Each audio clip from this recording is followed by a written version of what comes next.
Tolong diberitahu amalan sunat sebelum tidur malam Pak Ustadz. Wudhu. Sebelum tidur malam berwudhu. Paling bagus lagi sholat witir. Tapi katanya witir tengah malam. Ada dua sahabat Nabi yang witirnya sebelum tidur. Pertama Abu Hurairah, yang kedua Abu Bakar Siddiq. Ya Aba Bakrin mata tutiru, hai Abu Bakar, kamu witirnya kapan? Ba'dal atama, habis isya sholat witir.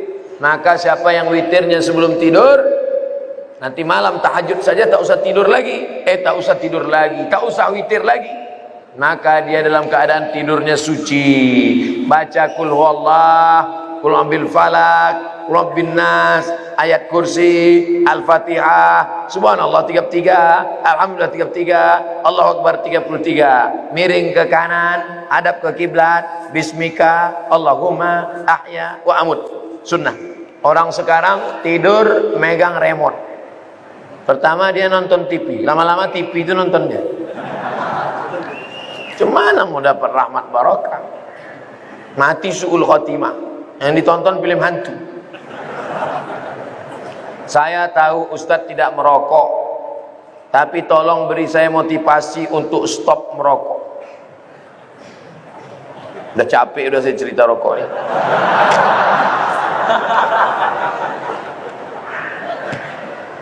Hai yang merokok berhentilah.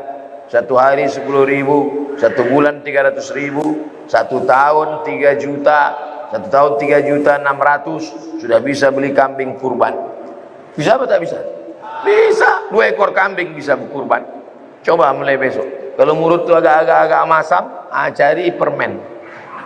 Tak tahan juga, rokok agak satu isap, lalu tak balik. Perlahan. Tanya orang yang sudah berhenti itu, gimana cara dia bisa berhenti? Di luar negeri orang berhenti karena pajak rokok ditinggikan setinggi-tingginya. Semoga Allah senantiasa melindungi Ustaz. Amin ya rabbal alamin. Berapa banyak dari pendapat tabi'in yang boleh kita ikuti dan kriteria pendapat tersebut? Mohon doa untuk anak kami M. Nabil dan Rafika Gunawan menuntut ilmu di pondok. Nanti di akhir majelis kita sama-sama berdoa semoga anak-anak kita semuanya menjadi penghafal Al-Quran, menjadi para mujahid yang menolong agama Allah ini dengan harta dan nyawa mereka insyaallah.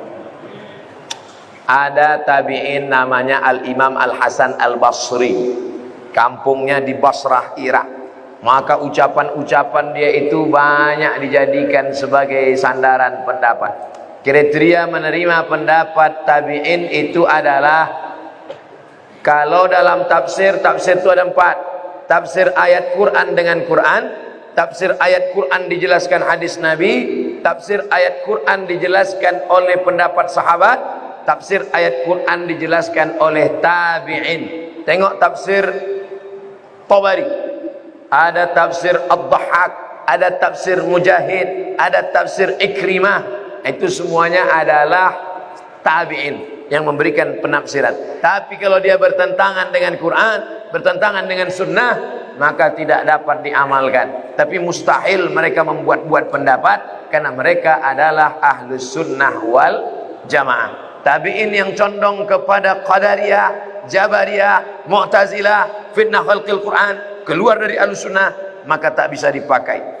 Nah, ini semua harus dengan syarat dan ketentuan berlaku. Kalau orang sakaratul maut mengucapkan istighfar, bagaimana tuh Pak Ustaz? Tidak mengucapkan la ilaha illallah. Laqinu mautakum, talqinkan ke telinga sebelah kanan, la ilaha illallah. Nanti lidahnya nampak bergerak, suara udah tak ada lagi, bibir tak lagi bergerak. Hebatnya Allah Ta'ala, ada kalimat kalau diucapkan tak perlu bibir bergerak, lidah saja bergerak, tak bersuara, la ilaha illallah. Kalau sudah mulutnya, lidahnya nampak bergerak la ilaha illallah, diam, jangan ganggu. Tapi kalau dia meracau, berapa harga sawit, berapa ikan sekilo, nah, ingatkan la ilaha illallah sampai akhir kalamnya la ilaha illallah. Bagaimana kalau dia pas mau mati itu astaghfirullah, tak masalah. Karena substansi makna la ilaha illallah ada dalam astaghfirullah, ada dalam salawat, ada dalam subhanallah, ada dalam alhamdulillah, ada dalam Allahu Akbar. Nabi ketika mau meninggal dunia, apa kata Nabi? Allahumma ar-rafiqul a'la, Allahumma ar-rafiqul a'la. Kata Nabi, tengok kitab Ar-Rahiq Al-Maktub. Allahumma ar-rafiqul a'la, ya Allah, akan bersama dengan sahabat-sahabat a'la yang tinggi, nabi-nabi, siddiqin, syuhada, orang mati syahid, salihin. Jadi jangan nanti waktu menengok ada orang sakratul maut, astaghfirullah, su'ul khotimah. Nah, karena substansi maknanya tetap ada. Bagaimana para rawi zaman dulu membukukan hadis? Bagaimana cara mereka membedakan hadis asli dan hadis palsu? Al-bazinjan syifaun min kulli da. Terong obat dari segala macam penyakit. Itu contoh hadis palsu. Terong obat segala macam penyakit. Siapa yang membuat hadis palsu? Tukang jual terong. Biar supaya laku dibuatnya hadis palsu. Syarat hadis sahih ada 5. Yang pertama, sanadnya bersambung. Sanad itu apa? Kau dapat hadis dari siapa? Imam Bukhari. Imam Bukhari dapat dari siapa? Abdullah bin Maslamah. Abdullah bin Maslamah dari siapa? Malik bin Anas. Malik bin Anas dari siapa? Abu Zinad. Abu Zinad dari siapa? Al-A'raj. A'raj dari siapa? Abu Hurairah. Abu Hurairah dari siapa? Dari Nabi Muhammad SAW. Sanadnya mesti nyambung. Kalau putus, lain. Kedua, periwayatnya mesti adil. Adil. Apa arti adil? Menjauhi dosa besar, menghindari dosa kecil. Dulu, kalau ada periwayat hadis yang tidak menutup kepala, tak diterima hadis. Karena tidak adil, tidak melanggar, sudah melanggar muru'ah. Makanya dulu periwayat hadis itu pakai sorban, pakai topi, menutup kepala. 3, babit, ingatannya kuat. Ada orang alim, tapi pikun, tak diterima hadis. Makanya kata Malik bin Anas, aku ketemu di Masjid Nabawi ini dengan orang-orang soleh. Kalau aku minta dia berdoa, turun hujan. Sakingkan kabul doa, sakingkan banyak zikirnya. Kalau aku suruh mereka berdoa, turun hujan. Tak perlu istisqa ramai-ramai. Satu orang saja berdoa, turun hujan. Tapi aku tidak meriwayatkan hadis dari dia. Kenapa?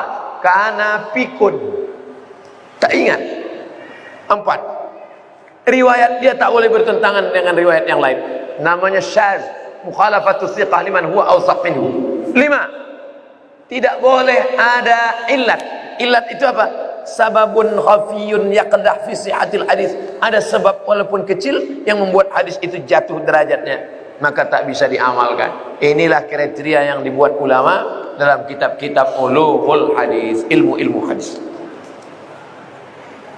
Saya sedang hijrah, mendekatkan diri kepada Allah, tapi saya terbayang hal-hal kemaksiatan di saat saya dulu masih sendiri.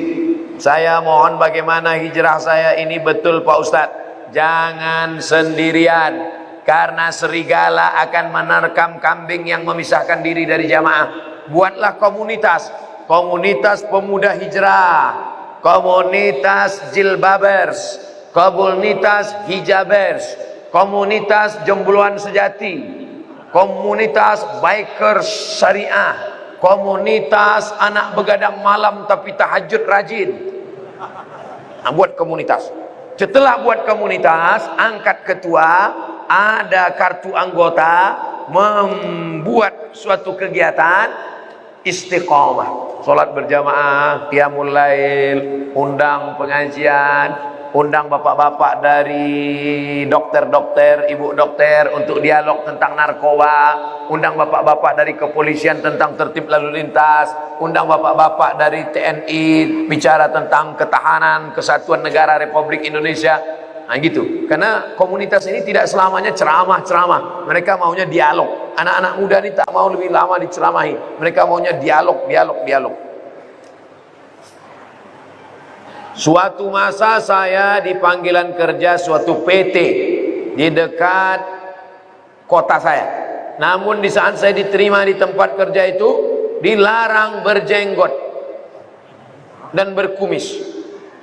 Saya sudah bilang saya tidak bisa mencukur jenggot saya. Mak nyindir saya. Tapi perusahaan itu masih keras agar saya mencukur jenggot saya. Apa tanggapan Pak Ustadz? Jenggot hukumnya sunat, maka mencukur jenggot hukumnya makruh menurut sebagian mazhab Syafi'i. Kalau ada ustadz yang berpendapat berjenggot itu wajib, maka mencukur jenggot berarti haram. Cukur jenggot haram, berarti dia milih pendapat yang berjenggot wajib. Saya memilih pendapat berjenggot sunat, maka mencukur jenggot tak sampai haram, hanya makruh saja. Jangan berkelahi masalah jenggot. Nanti yang tak berjenggot ngejek, kau sudah berjenggot ni ku tengok macam kambing. Kau tengok berjenggot, aku kambing, kau tak berjenggot anjing. Berkelahi. Berkelahi antara berjenggot tak berjenggot. Yang ketawa siapa? Yang tak sembahyang. Ini hukum pokok pangkal. Kita mau kerja, lalu kemudian di situ suruhnya cukur jenggot. Ada tempat kerja lain boleh berjenggot, tapi gajinya agak rendah sedikit. Ikut yang rendah gaji ini, karena di sini kita bisa melaksanakan sunnah. Tapi kalau tak ada tempat lain, cuma ini cukurlah, tak apa-apa. Sambil mencukur tu istighfar, astagfirullah, astagfirullah, astagfirullah. Bagaimana status perkawinan seorang mu'allaf, istrinya tak Islam? Istrinya tak Islam tapi Yahudi Nasrani, boleh, karena boleh menikah istri Yahudi Nasrani menurut mazhab Hanafi, Maliki, Hambali. Syafi'i tak boleh. Pilih salah satu dari 4 mazhab karena dalam keadaan darurat. Dia mu'alaf, istrinya Nasrani atau Yahudi, boleh. Salah satu dari mazhab Hanafi, Maliki, Hambali. Syafi'i tak boleh. Mana dalilnya? Al-yawma uhilla lakumut thayyibat. Hari ini ku halalkan yang baik-baik. Wa ta'amul ladzina utul kitaba halal lakum wa ta'amukum halal lahum. Sembelihan Yahudi Nasrani boleh kamu makan, sembelihan kamu boleh mereka makan. Wal muhsanat, perempuan mereka boleh kamu nikahi menurut mazhab Hanafi, Maliki, Hambali. Tapi kalau istrinya Konghucu, Hindu, Buddha, tak boleh. Maka dia harus pisah, otomatis pisah. Kalau tetap juga dia serumah, dia dihukum berzina. Maka mesti jelas tadi pertanyaannya, istrinya itu Nasrani apa Yahudi.